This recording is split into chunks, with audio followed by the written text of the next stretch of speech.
இன்னைக்கு இவன் ஹைதராபாத் கிளம்புறான். ஒரு வாரம் அங்கதான் இருக்க போறான்.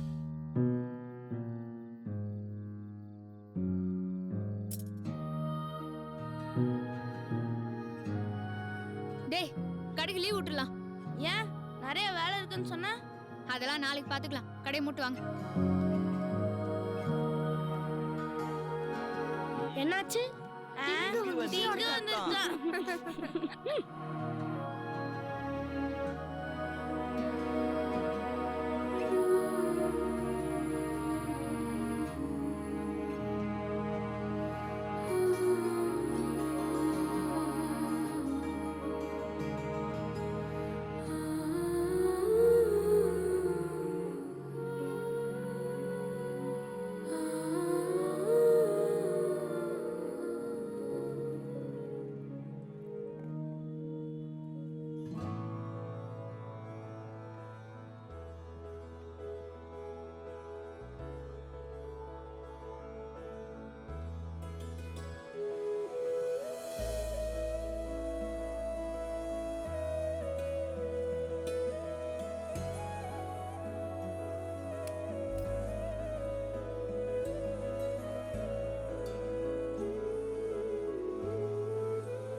என்னம்மா?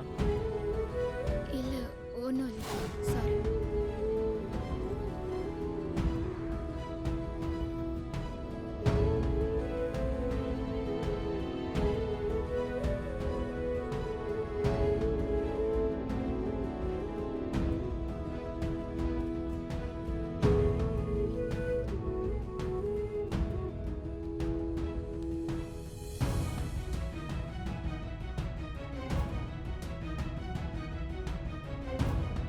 மணி 10க்கு மேலே ஆயிடுச்சு. நானும் தூங்க போகிறேன். அவனும் ஹைதராபாத்துக்கு போயிட்டான். இது எப்படி தான் விளையாண்டாலும் நானும் அவனும் 12 மணிக்குள்ளே பார்த்துக்க சான்ஸே இல்லை. நாம தான் ஜெயிச்சோம்.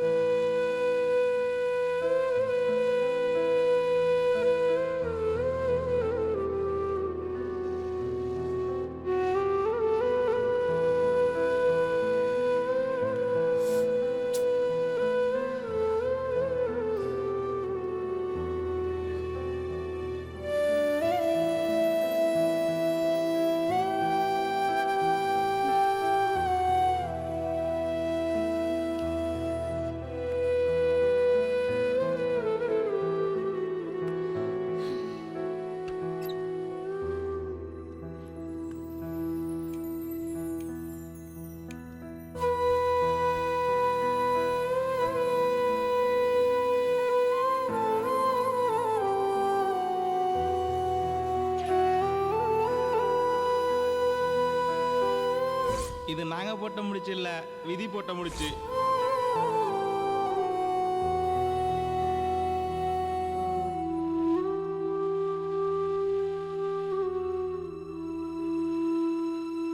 சத்யா, இன்னும் தூங்கலையா? இல்லைம்மா, தூக்கம் வரல.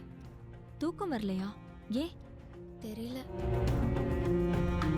நான் அன்னைக்கு அப்படி பேசினேன்ல, அதை நினைச்சு தானே தூங்காம இருக்க? சச்சா, இல்லைம்மா, அது கொஞ்சம் வருத்தமாக இருந்துச்சு, அவ்வளோதான். அம்மா மேல கோவமா? என்னம்மா நீ இப்படி கேட்குற? நீ என்ன செஞ்சாலும் எனக்கு கோவம் வராதுமா. நல்ல பிள்ளை. அம்மா, நான் மடியில் படுத்துக்குவாம்மா. வா.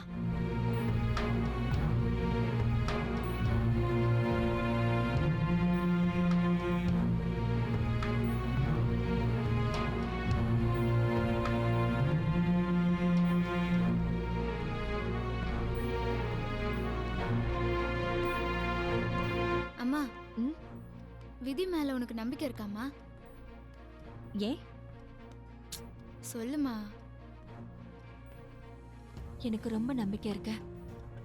நாம என்ன வேணாலும் நினைக்கலாம், ஆனா விதிப்படி என்ன நடக்குமோ அதுதான் கண்டிப்பா நடக்கும். அதுக்கு நிறைய உதாரணம் இருக்கு. எனக்கே அப்படி நிறைய நடந்திருக்க. அப்படி நடந்தது ஏதாவது ஒன்று சொல்லுமா. உங்க அப்பாக்கும் எனக்கும் கல்யாணமே அப்படிதான் நடந்துச்சு. எப்படி? உங்க அப்பா என்ன பொண்ணு பார்க்க வந்தாரு. பார்த்ததுமே எனக்கு அவரை பிடிச்சிருச்சு, அவருக்கும் என்ன பிடிச்சிருச்சு. ம், ஆனா அதுக்கப்புறம் தான் தெரிஞ்சது, அவர் பார்க்க வந்த பொண்ணு வேற, என்ன பார்க்க வந்த மாப்பிள்ளை வேறன்னு. அட்ரஸ் மாதிரி உங்க அப்பா எங்க வீட்டுக்கு வந்துட்டாரு. ஓ, என்னம்மா ஆண் பாவம் கதை அப்படியே சொல்ற? அந்த படம் பார்க்கும்போதெல்லாம் எனக்கும் அந்த ஞாபகம் தான் வரும். ம். ஆனா நீ உன் வீட்ல அப்பாவை தான் பிடிச்சிருக்குன்னு சொல்லிருக்க வேண்டியதானம்மா. அப்படியெல்லாம் அப்ப சொன்னா உதப்பாங்க. ஓ சரி, அப்புறம் என்னாச்சு?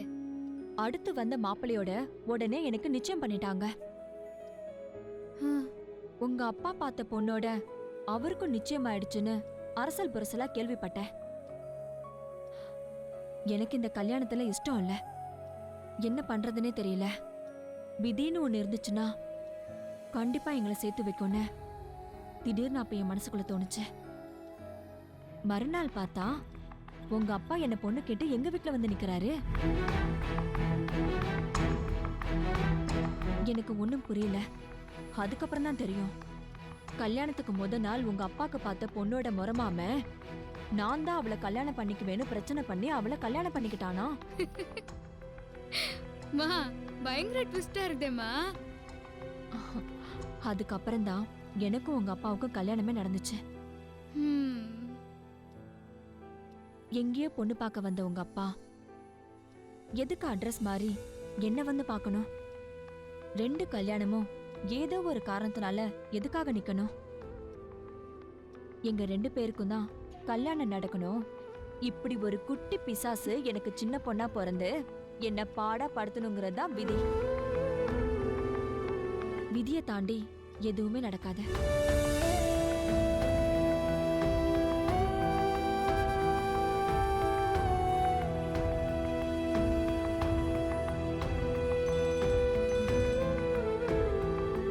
இந்த நேரத்துல யாரு எனக்கு ஃபோன் பண்றா? ம்?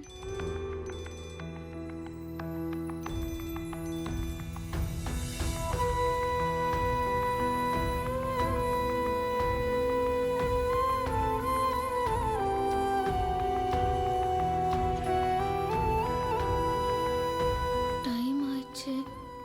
இதுக்கு மேல நம்ம அவனை பார்க்கறதுக்கு சான்ஸே இல்லை. எனக்கும் அவனுக்கும் சம்மந்தம் இல்லாம போகணுங்கிறது தான் விதி போல.